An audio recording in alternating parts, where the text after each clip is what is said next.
मानस के सभी भक्तों को मेरा प्रणाम। आज की कथा रामचरितमानस के छठे सोपान लंका कांड के दुआ नंबर 44 से पुनः कथा प्रारंभ करने जा रहे हैं। श्रद्धालु जन कथा का ध्यान से श्रवण करें। एक एक सो मर दे तोर चलावे मुन, रावण आगे परहिते जन फूटे दधि कुंड।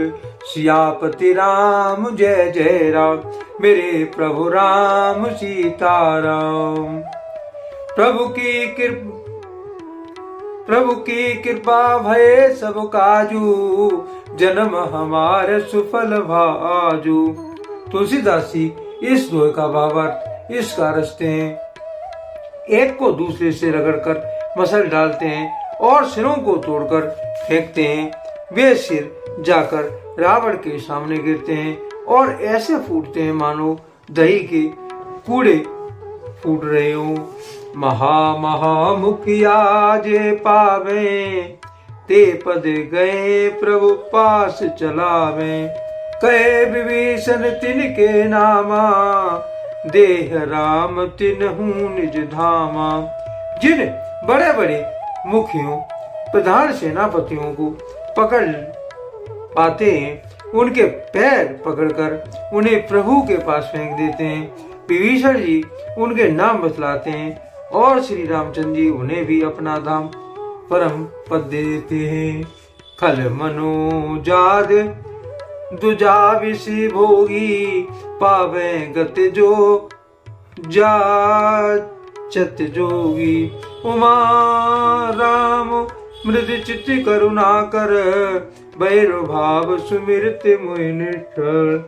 ब्राह्मणों को मांस खाने वाले वे नरभोजी दुष्ट राक्षस भी वह परम गति पाते हैं, जिसकी योगी भी याचना किया करते हैं, परंतु सहज में ही नहीं पाते। शिव जी कहते हैं, हे उमा, श्री राम जी बड़े ही कोमल हृदय और करुणा की खान है। वे सोचते हैं कि राक्षस मुझे बैर भाव से सही स्मरण तो करते हैं। देह परम गति सोजिए जानी, असि कृपाल को कहो भमानी। अस प्रभु सुने न भजे भ्रम त्यागी, नरमति बंद ते परम अभागी। ऐसा हृदय में जानकर वे उन्हें परम गति मोक्ष देते हैं। हे भवानी, कहो तो ऐसे कृपालु और कौन है? प्रभु का ऐसा स्वभाव सुनकर भी जो मनुष्य ब्रह्म त्याग कर उनका भजन नहीं करते, वे अत्यंत मंद बुद्धि और परम भाग्यहीन हैं।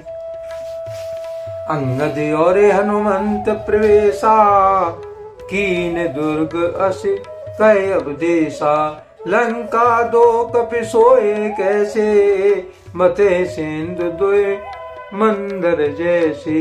श्री राम जी ने कहा है कि अंगद और हनुमान किले में घुस गए हैं। दोनों वानर लंका में विध्वंस करते हैं। कैसे स्वभाव देते हैं, जैसे दो मदराचल समुद्र को मथ रहे हो।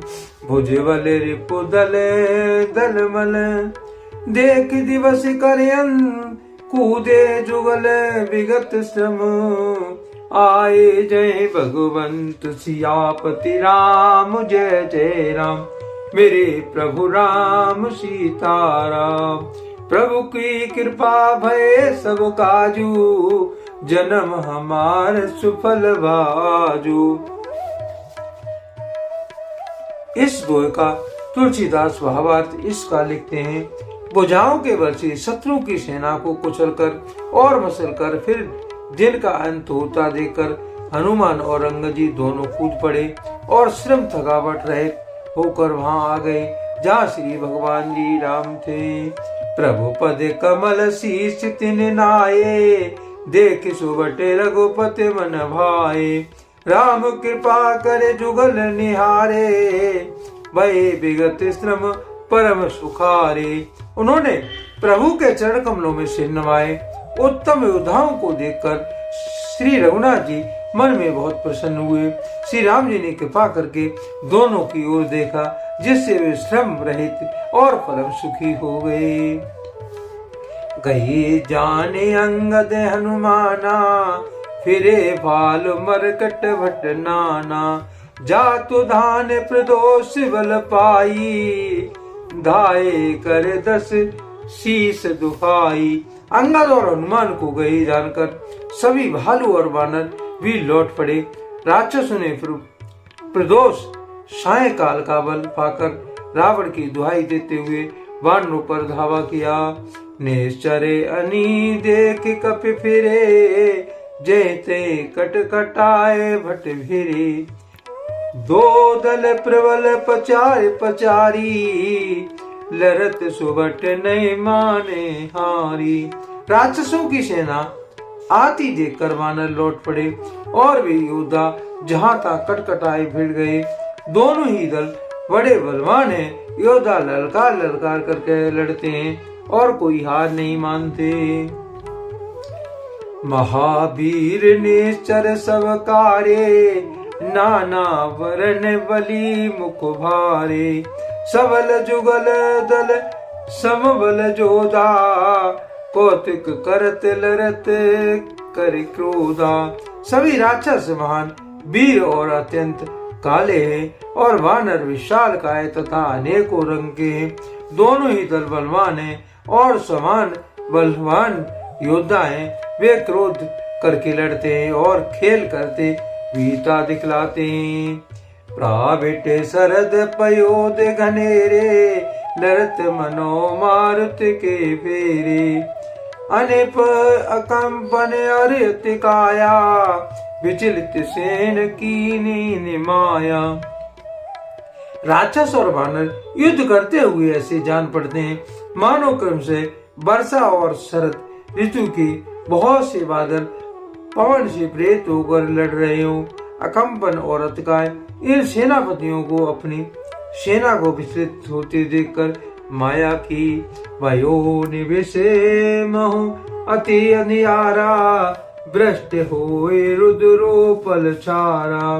देख निवड़ तम दसों दिशि, कपिदल भयो खमार। एक न देखई, जहि तहि करहि पुकार। सियापति राम जय जय राम, मेरे प्रभु राम सीताराम। प्रभु की कृपा भय सब काजू, जन्म हमारे सुफल आजू। तुलसीदास जी इस बोल का भावार्थ इसका लिखते हैं। दसों दिशाओं में अत्यंत घना अंधकार देखकर वानरों की सेना में खलबली मच गई। एक को एक दूसरा नहीं देख सकता और सब जहां तहां पुकार कर रहे हो। सकल मरम रघुनायक जाना, लिए बोले अंगद हनुमाना। समाचार सब कहे समझाए, सुनत कोपे कपि कुंजर धाये। श्री रघुनाथ जी सब रहस्य जान गए। उन्होंने अंगद और हनुमान को बुला लिया और सब समाचार कहकर समझाया। सुनते ही वे दोनों कपश्रेष्ठ क्रोध करके दौड़े। पुनि कृपाल हसी चाप चढ़ावा, पावक सायक सपदि चलावा। भयो प्रकाश कतौ तम नाही, ज्ञान उदय जिव संशय जाई। फिर कृपालु श्री राम जी ने हंसकर धनुष चढ़ाया और तुरंत ही अग्नि बाण चलाया, जिससे प्रकाश हो गया, कहीं अंधेरा भी नहीं रहा। जैसे ज्ञान के उदय होने पर सब प्रकार के संदेह दूर हो जाते हैं। भालु बाली मुख पाए प्रकाशा, धाये हरसे विगत श्रम त्रासा। हनुमान अंगद रन गाजे, हाँ के सुनत रजनी चर भाजे। भालू और वानर प्रकाश पाकर श्रम और भय से रहित तथा प्रसन्न होकर दौड़े। हनुमान और अंगद ने रण में गरज उठे। उनकी हाक सुनते ही राक्षस भाग छूटे। भागत भट पट गए धर धरनी, करें भाल कपि अद्भुत करनी। गए पदे डारे सागर माही, मकर उरग जस धर धर खाई। भागते हुए राक्षस योद्धाओं को वानर और भालू पकड़कर पृथ्वी पर दे मारते हैं और अद्भुत आश्चर्यजनक करनी करते हैं। युद्ध कौशल दिखलाते हैं, पैर पकड़कर उन्हें समुद्र में डाल देते हैं, जहाँ मगर, सांप और मच्छ उन्हें पकड़ पकड़ कर खा जाते हैं। कुछ मारे कुछ घायल, कुछ गढ़ चले पराए, गरजे भाल बाली मुको, रिपुदल बल बिल बिचलाई, सियापति राम जय जय राम, मेरे प्रभु राम सीताराम। प्रभु की कृपा भये सब काजू, जन्म हमारे सुफल आजू। तुलसीदास जी इस दोहे का भावार्थ इसका लिखते हैं, कुछ मारे गए, कुछ घायल हुए हैं और कुछ भागकर गढ़ पर चढ़ गए हैं। अपने बल से शत्रु दल को विचलित करके रीछ और वानर वीर गरज रहे हैं। आज के लिए कथा का यहीं पर विराम दिया जाता है। यदि मुझसे कोई पढ़ने में त्रुटि हो गई हो तो राम सेवक जानकर मुझे क्षमा करें। यदि आपको रामचरितमानस की यह कथा अच्छी लगी हो, कमेंट में जय श्री राम लिखें और अपने प्रिय मित्रों को कथा का शेयर करें। धन्यवाद। जय श्री राम।